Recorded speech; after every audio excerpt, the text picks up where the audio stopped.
You have clear policies for your medical practice, for your online medical practice, your virtual practice, your cash-based medical practice. So in this video, I want to talk about the importance of having clear policies and specifically how to communicate that to your patients.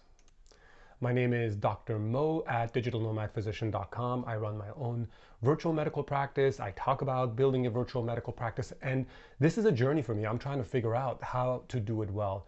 One thing I've understood over the years of doing this, whether I'm doing mostly health coaching or I'm doing actual clinical visits with patients in my state where I'm licensed, if I don't communicate my policies clearly, the patient's often confused. Each and every person is going to come in with their own expectations. And that's natural because all of us assume like, well, the last clinic I was at, that's how they did it, or every doctor does it this way. One thing for me that's always kind of enlightening is just reviewing Reddit posts. Reddit posts are, it's a deep dive into people's minds and how it works, and we all go in with preconceived notions. So I'll dive into a few specific topics that I think every physician should address in their policies document. Sometimes it's called policies and procedures. I've talked about that in other videos. And in my online course, I have a huge repository of documents that I share with people who take the course. And we talk about the importance of what to include. I'll start with something simple, which is communication and response time. How am I going to communicate with my patient? What platform am I going to be on? And what are the times where I'm not going to be available? Again, in a cash-based practice, these things might seem less important as opposed to a highly regulated insurance-based medical practice. But if you can highlight these things, there's quite a few patients who actually read their policy and procedure documents. Make it simple. Don't make it complicated. You can start with a summary paragraph, or you can write something large and then write a summary paragraph in plain language and bold it. And that's one way of doing it. I use Google Forms. There are other platforms like Metaforms, I think, is another one that is HIPAA compliant that people use. But you need to know, the patient needs to know, how are you going to communicate with them? Are you going to send them a text message back? Are you going to be the one who's going to reach out to them? Should they be the one who should book the appointment? Will you be doing audio? Will you be doing virtual video visits? Will you be doing the asynchronous thing, which is basically texting? So highlight that, explain it, and if you're very flexible, stay flexible. Say that we can decide between each other what the best way for us to communicate is. Now, I love this one. This is prices, refunds, kind of cancellations. I'll throw in there too. So prices and refunds. What am I paying? What am I getting for what I'm paying? What if I'm unhappy? How can I get a refund? If I get a refund, how long does it take for me to get a refund? By the time one of your patients is rather upset at you, which is totally normal, it's part of any kind of medical practice, part of any kind of retail practice, they're going to be pretty, let's say, on point with when they're going to get their money back. Well, it's been 3 days, it's been 7 days, I still haven't seen my money. My policy always is 100% money back guarantee, 100% satisfaction guarantee. The only thing I tell people is that there's sometimes a small percentage, like usually like 5%, 3%, that the payment gateway will not refund. So they might lose a little bit, and most people are okay with that. One interesting practice I've seen a few attorneys talk about is to charge the patient after the fact. Now remember, in insurance-based practices, and especially Medicare and Medicaid, you're not allowed to do that. You must charge them up front. That's what basically initiates the patient-doctor relationship.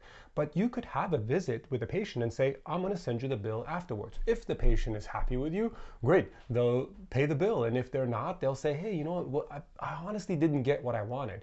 You can follow that up with a helpful response and saying, thank you for that feedback. I really appreciate it. I definitely am trying to improve my medical practice. Can you tell me maybe some ideas of what I could have done better? And sometimes you'll hear a response and sometimes the person may not respond. So this takes us to appointment scheduling, number 3.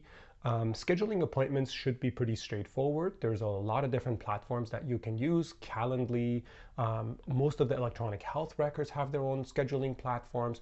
So the person will schedule the appointment. When the appointment comes, the appointment should say where you're going to meet. Is it going to be the particular telemedicine app that you're going to use? Is it going to be Google Meet? Is it going to be Zoom Health? Any of these are options, but it should be clear, and the person should be able to cancel a visit, reschedule it, but you should have policies. If you cancel the 10 minutes before the appointment, you're going to forfeit the money. Or, like I said, I'm all about pure 100% refund. So if you do book it, and it's fine, we can use that money for the next appointment time. So the next one is going to be the scope of practice. In my opinion, if you advertise your medical practice well, then the person should have a good idea of what you do. If you're doing mostly health coaching for weight loss or weight management or a healthy lifestyle, most people probably understand that this is more of a lifestyle practice. So maybe some labs are in order, but managing chronic diseases may not be part of it. Of course, it's not fair for us to let the patient assume anything, because sometimes we'll make a YouTube video or we'll write something on our blog where the person is like, oh, so do you do this as well? Great, that's what I'm going to expect. So just highlighting something in the document about what is the scope of practice that I do. For example, I don't manage emergencies or urgencies. What is an emergency? What is an urgency? I get back to you in this timely fashion, but I don't check my messages from this time to this time, and here's a phone number you can call during that time. I do coaching for weight loss. I do prescribe a limited number of medications. I do not prescribe any controlled substances. I do not manage any conditions outside of this realm. These are things you can include in the document, and it doesn't have to be restrictive. You can say that it's open to discussion with individual cases, and of course, depending on your specialty. So in the past, I didn't think that a lot of patients are worried about data security and HIPAA and these kind of things. But now that it's becoming more commonplace for people to do virtual visits, everybody's kind of worried, especially when they get this random email from some third-party vendor saying, oh, you just had a visit with Dr. Ashori, and here's some other information. If you're interested, sign up. And they're like, wait, how did this company find out about me? So number one, make sure that your website is HIPAA compliant. It's very easy to do. Any website developer can do that for you. With any software that you use, make sure that you sign your BAA, your Business Associate Agreement, so that they don't use patient data for any third-party stuff. And when you interact with someone, let them know, hey, so your data goes to my electronic health record. You agreed to use, let's say, WhatsApp or Spruce Health for the communication. So your data is going to go there. Those are the places for you to be aware that your data is being used and managed. You entered your information for billing purposes to make a payment, and so your information is going to be there as well. If they know that, if they understand that, they can make the right decision for themselves, and it's less likely that they're going to be upset at you. So that concludes it. If you want more information, go to digitalnomadphysician.com.